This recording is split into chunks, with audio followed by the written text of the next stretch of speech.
गीता जी अध्याय नंबर 18 के श्लोक नंबर 62 में कहा कि अर्जुन तू सर्वभाव से उस परमेश्वर की शरण में जा जिसकी कृपा से तू परम शांति और सनातन परम धाम यानी सदा रहने वाले उस लोक को प्राप्त करेगा, शाश्वतम स्थानम।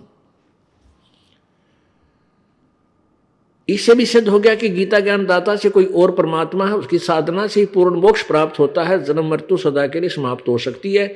और गीता ज्ञान, गीता में लिखी हुई विधि से भी जन्म मृत्यु यानी पूर्ण मोक्ष प्राप्त नहीं होता। लेकिन अन्य जो साधनाएं उस गीता से भी नीचे की अलग से कोई मंत्र दिए जाते हैं वो यूजलेस है, वो तो कति यूजलेस है।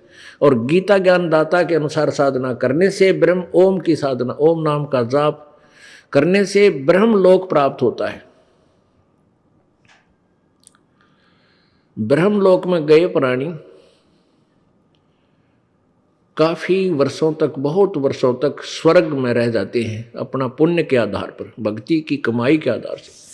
और वो पुण्य समाप्त होने पर फिर दोबारा ब्रह्मलोक में गए हुए भी प्राणी फिर जन्म मृत्यु में आते हैं।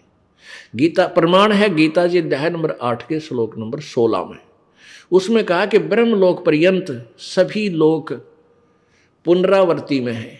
सभी लोग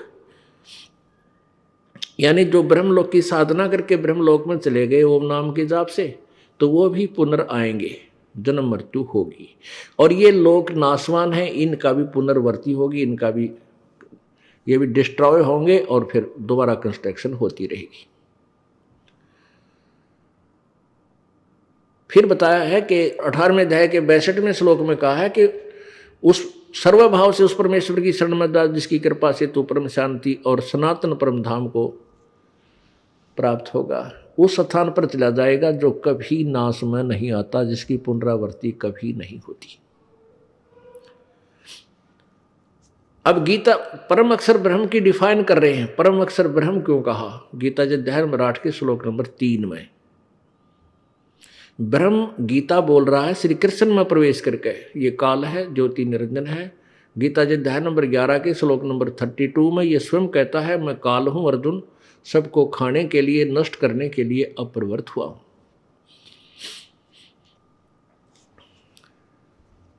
तो ये ब्रह्म कह रहा है कि 8वें अध्याय के 3रे श्लोक में कि जिसके विषय में 7वें अध्याय के 29वें श्लोक में जिस तत्ब्रह्म, उस भगवान, उस परमेश्वर के विषय में बताया है वो परम अक्षर ब्रह्म है।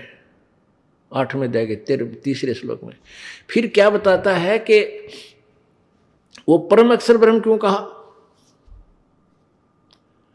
परम देख, ब्रह्म माने भगवान, जैसे प्रभु माने स्वामी, राम कहो, प्रभु कहो, गॉड कहो, ईश कहो। ईश माने मालिक, स्वामी भगवान, ईश्वर जो इन भगवानों से भी श्रेष्ठ हो।